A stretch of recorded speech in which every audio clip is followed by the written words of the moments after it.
भगवान महावीर स्वामी की, आचार्य कुंद कुंद स्वामी की, आचार्य गुरुवर विद्यासागर मुनि महाराज की, बोलिए परम पूज्य रमा सागर जी महाराज की। हम सभी लोग पिछले दिनों से लगातार एक ही बात पर विचार कर रहे हैं कि जीवन को अच्छा बनाने के लिए समीचीन दृष्टि कैसे हम प्राप्त करें, क्योंकि एक बार जब हमारा जीवन दृष्टि संपन्न हो जाता है तो हमें संसार, शरीर और भोगों की वास्तविकता का श्रद्धान होता है और हम संसार, शरीर और भोगों की वास्तविकता को जानकर उसके बीच कैसे अपने जीवन को बेहतर बनाना है, इस बारे में कुछ प्रयास कर पाते हैं। विश्वास सहसा नहीं होता, संदेह तो सहसा हो जाता है।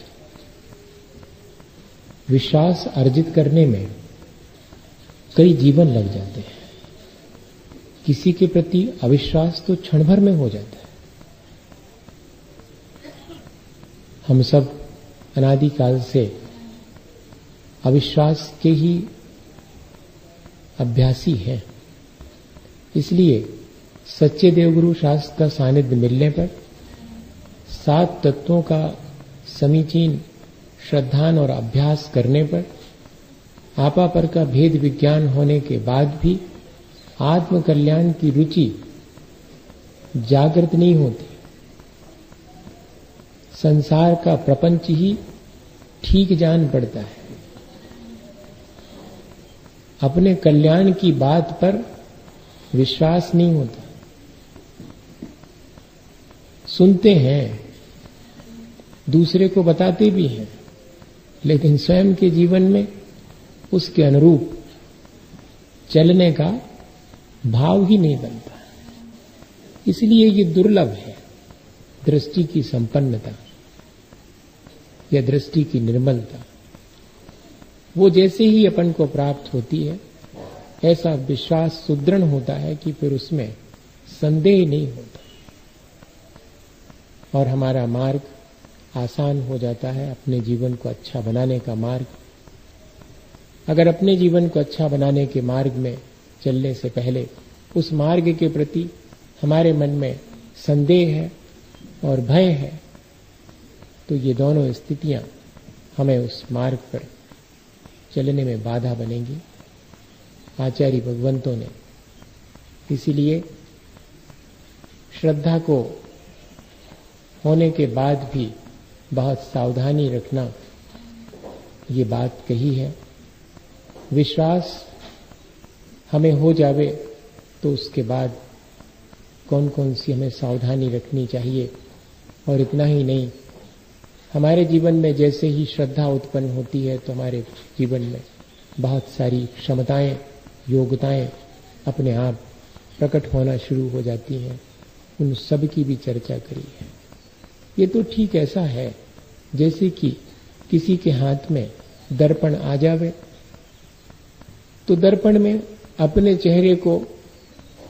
चेहरे की मलिनताओं को हम देख पाते हैं, लेकिन दर्पण आने के बाद बड़ी सावधानी रखना पड़ती कि जरा सा धक्का लगा, हाथ से छूटकर नीचे गिरा तो टूट जाएगा। श्रद्धा होने के बाद भी ऐसी ही सावधानी जरूरी है। श्रद्धा होने के बाद अंतर मुहूर्त के अंदर अगर उपसम सम्यक दर्शन हुआ है तो छूटेगा। अगर हम असावधान हैं तो फिर अर्धपुद्गल परावर्तन काल तक संभव है कि दूसरी बार सम्यक दर्शन ही ना हो। पल्ल के असंख्यात में भाग तक छुड़ा हुआ उपसम सम्यक दर्शन पुनः प्राप्त नहीं होता।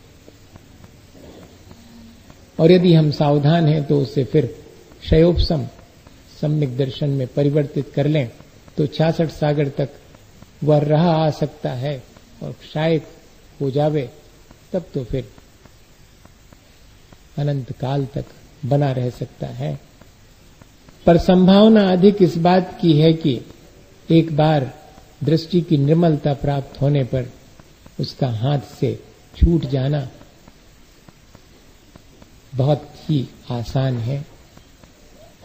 और इतना ही नहीं, हाथ में बना भी रहे दर्पण, पर सावधानी ना होवे तो उस पे धूल जमना शुरू होती, तब भी अपना स्वरूप, अपना चेहरा ठीक नहीं दिखाई पड़ता।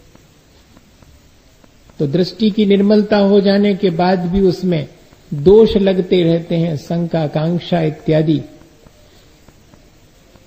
जो 25 दोष हैं। तो धीरे धीरे वह सम्यक दर्शन भी मलिन होकर के और फिर एक दिन छूट ही जाता है। इसलिए सावधानी की आवश्यकता है। दृष्टि की निर्मलता हम सबको, हम मान के चल रहे हैं कि प्राप्त हो गई है। सच्चे देवगुरु शास्त्र के सानिध्य में हमने बैठना, तत्व का अभ्यास करना, आपा पर के भेद विज्ञान को करना, अपने भीतर आत्मा की रुचि जागृत करना, ये जो जितनी भी भूमिका है वो हमने बना ली है। अब रही बात भीतर के मिथ्यात्व के क्षय क्षयोपशम उपशम की, वो हमारे हाथ में नहीं है। वो तो हमारी जो बाह्य अभ्यास है उसके चलते, और किस क्षण होगा हम कह नहीं सकते। पर हमें ये सावधानी भर रखनी है कि जिस क्षण हमें वो श्रद्धा उत्पन्न हुई है, हमारी थोड़ी सी श्रद्धा की भूमिका बनी है, वो हमारे हाथ से निकल ना जाए। उसके लिए जरूरी है कि हम जैसा तत्व का स्वरूप अनंत भगवान ने कहा है उसमें संदेह न करें, उसे जब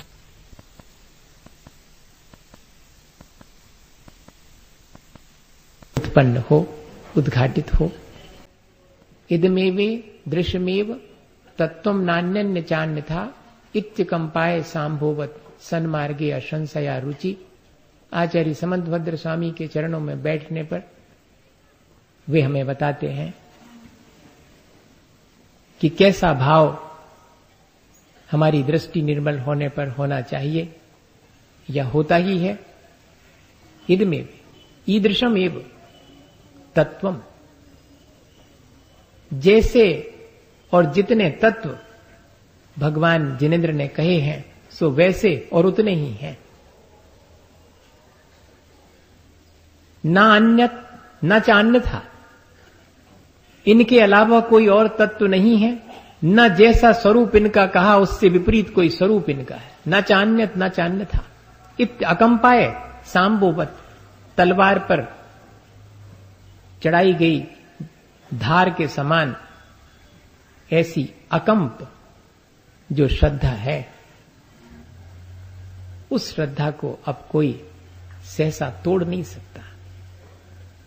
इसलिए श्रद्धा को सुदृढ़ बनाने के लिए पहला कदम कि हमारी दृष्टि में ये निशंकित भाव आवे, जैसा स्वरूप तत्व का और जैसी प्ररूपणा तत्व की अनंत भगवान ने, जिनेन्द्र भगवान ने की है, उससे अन्यथा नहीं है, वैसी ही है, ऐसा श्रद्धान।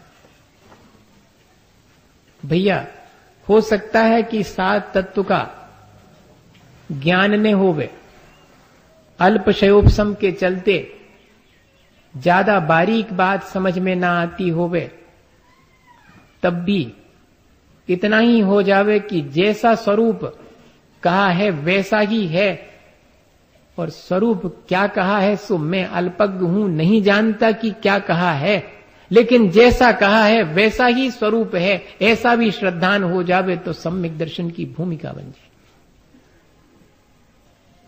ऐसा न समझना कि जो बहुत पढ़ा लिखा है उसी को ये दृष्टि की निर्मलता प्राप्त होगी। भैया अंगूठा छाप खो भी हो सकती है, ये ध्यान रखना। क्योंकि अंतरंग में जो भाव भासना है वो किसी ज्ञान की मोहताज नहीं है, वो आत्मज्ञान की मोहताज है, अक्षर ज्ञान की मोहताज नहीं। अक्षर ज्ञान अनिवार्य नहीं है, वो तो आत्मज्ञान के लिए मात्र निमित्त है अक्षर ज्ञान। सो आत्मज्ञान जिसको भाव भासना हो गई, घट शब्द सुनते ही घट का आकार, घट का स्वरूप और कहां रखा हुआ है, यह सब ज्ञात हो जाता है, ऐसे ही जीव कहते ही उस जीव तत्व का स्वरूप और मेरी अपनी निज आत्मा का यह स्वरूप है, ऐसा जो श्रद्धान मन के भीतर उत्पन्न होता है, वही है दृष्टि की निर्मलता की भूमिका। तो आचार्य भगवंतों ने जो स्वरूप तत्व का कहा, ठीक वैसा ही है, ऐसी श्रद्धा, उसमें कहीं कोई संदेह नहीं है। शंका और संदेह में थोड़ा फर्क है। शंका के मायने हैं क्वेश्चन और संदेह के मायने हैं डाउट। मैं अज्ञानी हूं, मेरा शयोपशम कमती है, मुझे इस बारे में जिज्ञासा है, जानना चाहता हूं, थोड़ी शंका है, लेकिन संदेह नहीं है।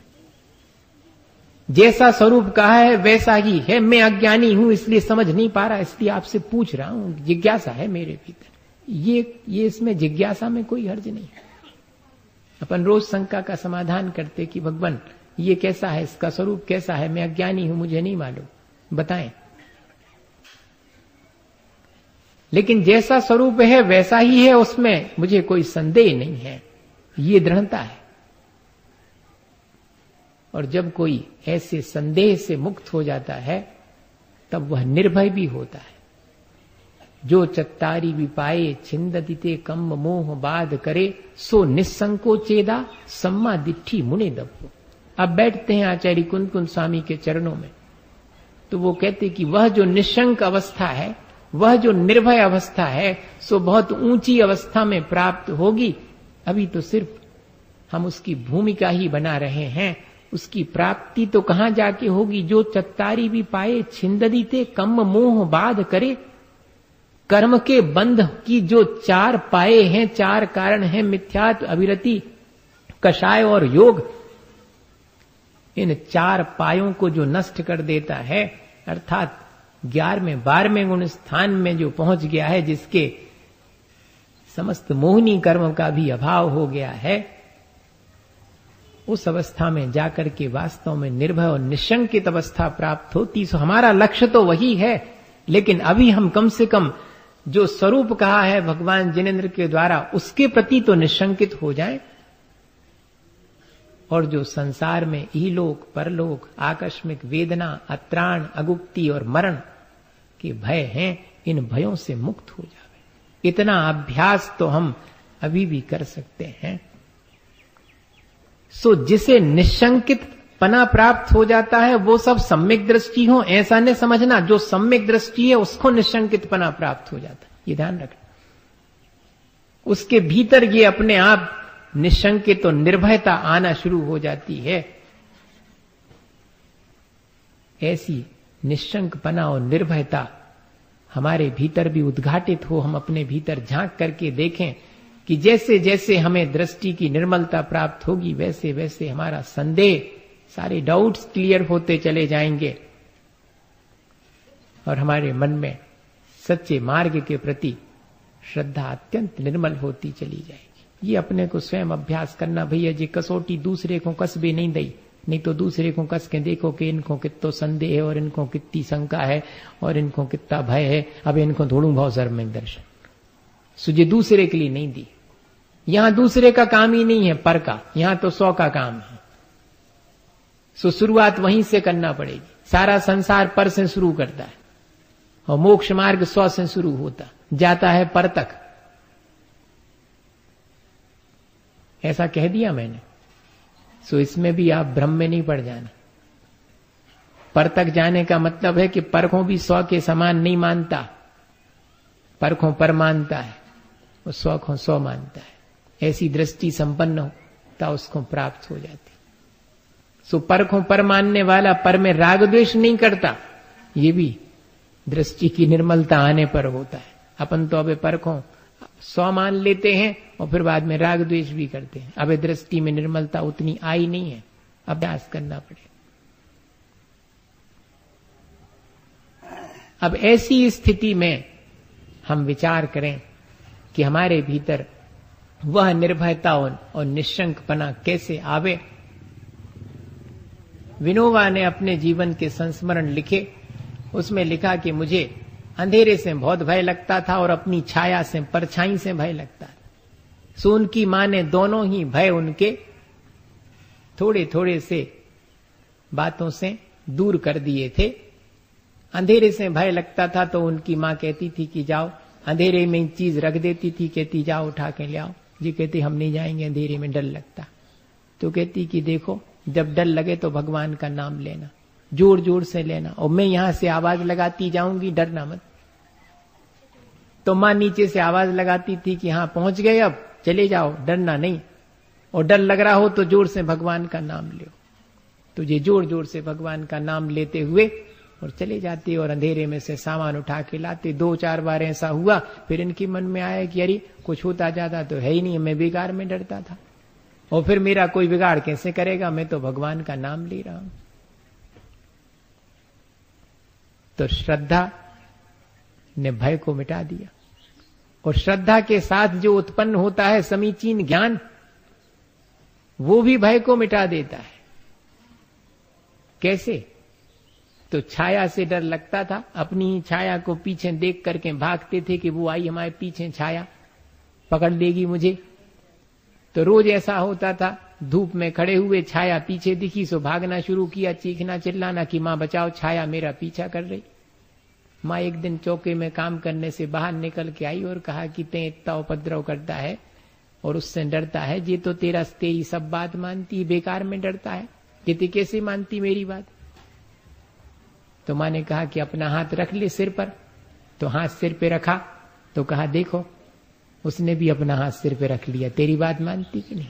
तो हाथ तो अब बैठ जा तुम। तो बैठ गए तो छाया भी बैठी हुई दिखेगी, देखो तुम बैठी तो वो भी बैठ गई, सब बात तो मानती, तुम बेकार में डरते उससे। कह रहे हाँ ये बात तो सही है, अब ज्ञान हो गया, दोनों ही भय से मुक्त हो गए। ये श्रद्धा और श्रद्धा के साथ उत्पन्न होने वाला जो समीचीन ज्ञान है, वो दोनों ही मिल करके और हमें संदेह से और भय से मुक्त कर देते हैं। 7 प्रकार के भय संसार में हर जीव के लिए हैं। यहां तो मेरा सब कुछ ठीक चल रहा है, आगामी जीवन में पता नहीं क्या होगा, ऐसा भय बना रहता। और यहां पर भी कोई मेरा बिगाड़ ना कर देवे, इस तरह का भय बना रहता। अकस्मात विपत्ति आने पर भयभीत हो जाते कि अब क्या होगा। शरीर में रोग व्याधि इत्यादि हो जाने पर भयभीत होते कि ये कैसे ठीक होगा। और किसी नए स्थान पर पहुंचकर चौपात पे बैठे हों तो चारों तरफ से असुरक्षा का भय होता है, और अपरिचित जगह पर अपरिचित लोगों के बीच बैठ करके कोई मुझे यहां बचाने वाला नहीं है, अगर विपत्ति आ जाएगी, ऐसा अत्राण भय उत्पन्न हो जाता है। वो मरण का भय तो हर एक जीव के लगा ही हुआ है। इन भयों से कौन मुक्त हो सकता है? जिसकी दृष्टि निर्मल है। अब अपने जीवन में झांक के देखना कि दृष्टि की निर्मलता और सम्यक दर्शन अगर आ गया है तो ऐसे भय से हम मुक्त हो जाएंगे। ये कसौटी है। कौन मेरा बिगाड़ करेगा? मेरे परिणाम मेरा बिगाड़ करेंगी, और मैं अपने परिणाम नहीं बिगाड़ूंगा तो दुनिया मेरा क्या बिगाड़ करेगी। तो इस इहलोक और परलोक भय की क्या आवश्यकता। और व्याधि अगर होगी तो शरीर में होगी, मेरा क्या बिगाड़ करने वाली है। जो वेदना उत्पन्न होती वो शरीर जनित है, उससे मेरी आत्मा की कोई क्षति नहीं। जब तक मैं अपने परिणाम नहीं बिगाड़ूं उस वेदना में, तब तक ये वेदना मेरा कोई बिगाड़ नहीं कर सकती।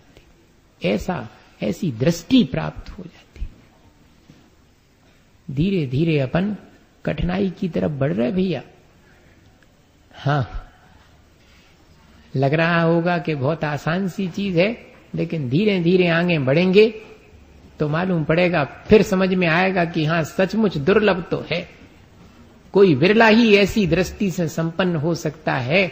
हमारी तो अभी भूमिका भी बनाने में बहुत मुश्किल पड़ती है। सम्यक दर्शन की भूमिका में बने रहना वो भी बहुत विरले ही जीव को हो पाता है। और जाना अंतरंग में, तब तो फिर वो और अधिक दुर्लभ ही है। फिर तो संसार में होते हुए भी जीव मानो संसार से पार हो गया। चिंता से कैसे मुक्त हो जाते, संदेह से कैसे मुक्त हो जाते, इसका एक उदाहरण देख लें तो समझ में आएगा कि हाँ सचमुच अगर एक बार ऐसी श्रद्धा और विश्वास उत्पन्न हो जावे तो फिर कोई संदेह भी नहीं रहता। भय से तो मुक्त होने का अपन ने जान ही लिया। एक और उदाहरण मैं आपको दूं। वनस्पति शास्त्री थे, बहुत प्रकार की वनस्पतियां उनने अपने प्रयोगशाला में इकट्ठी कर रखी थी। नई नई वनस्पतियों की खोज भी करते थे। मालूम पड़ा कि एक बहुत दुर्लभ वनस्पति यहां से थोड़ी दूर पर घाटी में मिलती है, सो जाकर के उसे देख भी आए। घाटी में 400 फीट नीचे उतर करके वहां वो वनस्पति प्राप्त हो जाएगी, लेकिन इतनी एडवांस टेक्नोलॉजी तो थी नहीं कि वहां नीचे तक मशीन से उसको प्राप्त किया जा सके या स्वयं नीचे जाकर के आया जा सके। बड़े विचार में पड़े कि क्या उपाय है उस वनस्पति को प्राप्त। अपने 7-8 बरस के बेटे को कहा कि 400 फीट नीचे से घाटी में से वो वनस्पति बहुत दुर्लभ है, उसे लाना है, तुम मेरी मदद करोगे? उसने कहा इसमें क्या, आप मेरे कमर में रस्सी बांधकर मुझे नीचे भेज देना, मैं तोड़ लूंगा, आप ऊपर खींच लेना। मैंने कहा कि आइडिया तो बहुत अच्छा है। पहुंचे, बेटे के कमर में रस्सी बांधी, धीरे धीरे नीचे उतारा उसको। उसने जो है वनस्पति जो कही थी, जैसा लक्षण बताया था, सो देख करके वो प्राप्त की और कहा कि अब मिल गई, खींच लो ऊपर। अब ये धीरे धीरे उसको खींच रहे हैं ऊपर। थक गए हैं सो ऐसी बात नहीं है, लेकिन चेहरे पर पसीना बहुत है, चेहरे पर चिंता के भाव भी हैं, अत्यंत भयभीत भी है, और खींचते चले जा रहे हैं, घबराए हुए हैं, बेचैन हैं।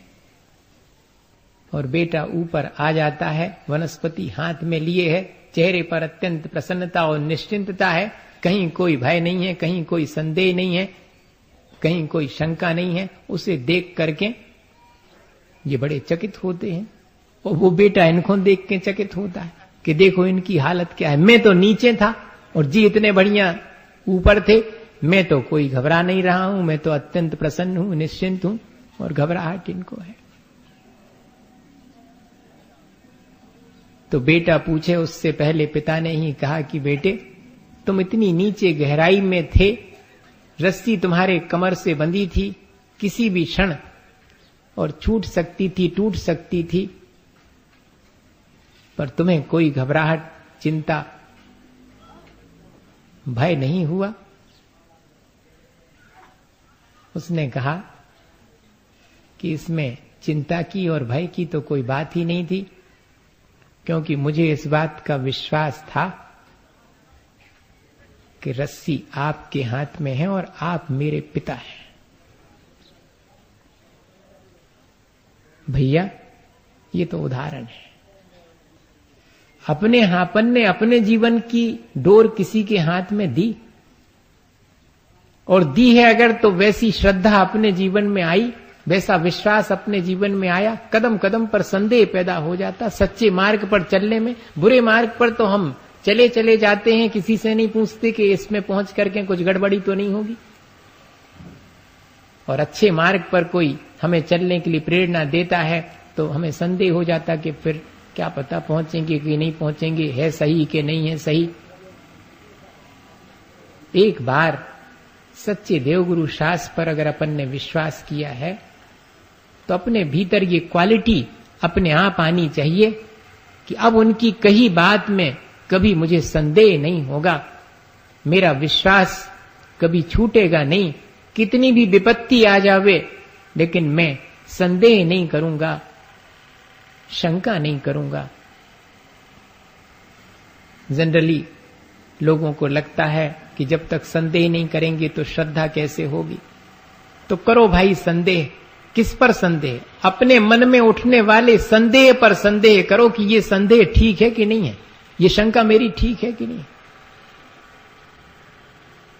तब फिर जरूर अंतरंग में श्रद्धा उत्पन्न हुए बिना नहीं रहेगी। हम ऐसी जो श्रद्धा है जो निशंकित अंग से समन्वित है उसको प्राप्त करें और सावधानी पूर्वक उसको प्राप्त करें। समय आने भी अपन रखें। एक और छोटी सी घटना कह करके 2 मिनट में, और आज अपनी बात यहीं पर अपन रोकते हैं, फिर आगे बढ़ेंगे धीरे धीरे करके। मैं ये कहना चाह रहा हूं कि विश्वास बहुत मुश्किल से होता है, संदेह और अविश्वास बहुत जल्दी हो जाता है। इसलिए विश्वास उत्पन्न होने के बाद, श्रद्धा उत्पन्न होने के बाद ऐसे लोगों से बचना जिनकी संगति में अविश्वास होता है, क्योंकि वातावरण तो वैसा ही है। कोई व्यक्ति के प्रति अपने मन में विश्वास जमे, ओके पहले ही 4 जने मिलके कहें कि अच्छा उन पे तो विश्वास नहीं करो, हम उनके लक्षण जानत हैं। दूसरे के बारे में श्रद्धा और विश्वास उत्पन्न होने से पहले ही उस पर अविश्वास करने का मन हो जाता है।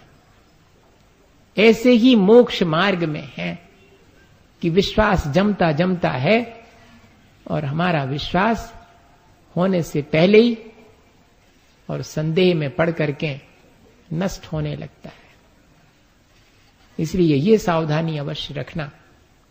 उसके लिए उदाहरण सुनाता हूं। सच्चिदानंद वात्स्यायन अज्ञे, उनके जीवन की घटना है। पढ़ता रहता हूं सब तरह की चीज। अपन को तो जो सारभूत बात है वो ग्रहण करनी है। इससे मतलब नहीं है कि किसकी है कैसी है। हाँ, थोड़ा सा इस बारे में थोड़ा फ्लेक्सिबल तो होना चाहिए। अगर सत्य की प्राप्ति करने के लिए आपके मन में विचार है तो थोड़ा ओपन हार्टेड तो होना पड़े, थोड़ा सा खुला हुआ मन तो होना पड़ेगा। आग्रही मन जो है वो सत्य को नहीं खोज सकता।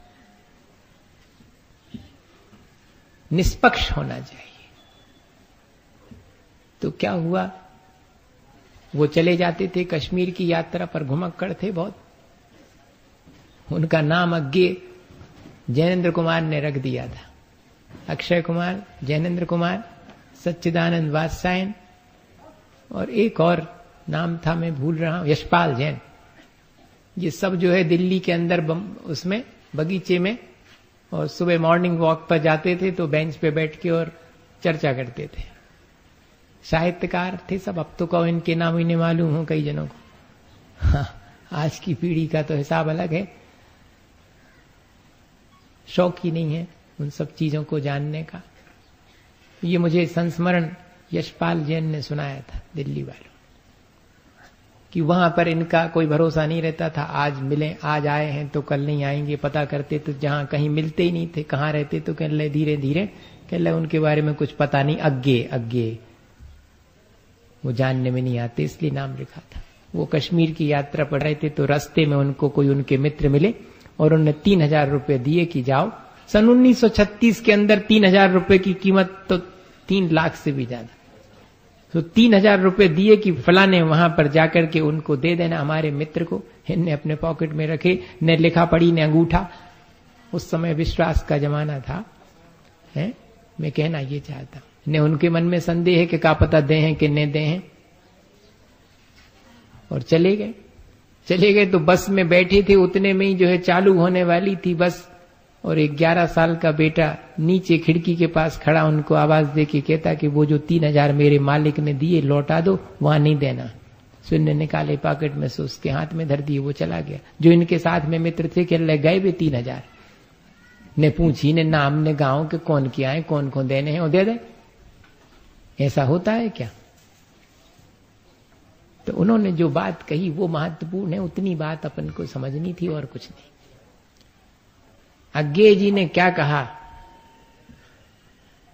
कि ठीक है, अगर वे 3000 रुपए चले भी जाएंगे तो पाई पाई जोड़ करके जैसे बनेगा वैसे चुकता कर दूंगा, लेकिन एक बार किसी पर अविश्वास करना सीख लूंगा तो जिंदगी में कभी किसी पर विश्वास नहीं कर पाऊंगा। और अपन तो पहले नंबर अविश्वास करते। विश्वास तो बहुत मुश्किल से जमता है भैया। विश्वास ऐसा होना चाहिए जिसके बाद फिर कोई शंका ना हो, मन में कोई संदेह उत्पन्न ना हो। कम से कम और संसार में अविश्वास हो वैसो हमें उसके बारे में कुछ नहीं कहना। लेकिन मोक्ष मार्ग में जो अनंत भगवान ने, जो वीतराग सर्वज्ञ और हितोपदेशी भगवान ने तत्व का स्वरूप कहा है, सो जैसा कहा है वैसा ही है। कम से कम इसमें कोई संदेह अपने लिए उत्पन्न ना हो। इतना भी अगर अपने जीवन में अभ्यास कर लेवें तो अपना जीवन सार्थक हो सकता है, अच्छा बन सकता है। इसी भावना के साथ बोले आचार्य गुरु और विद्यासागर मुनि महाराज की।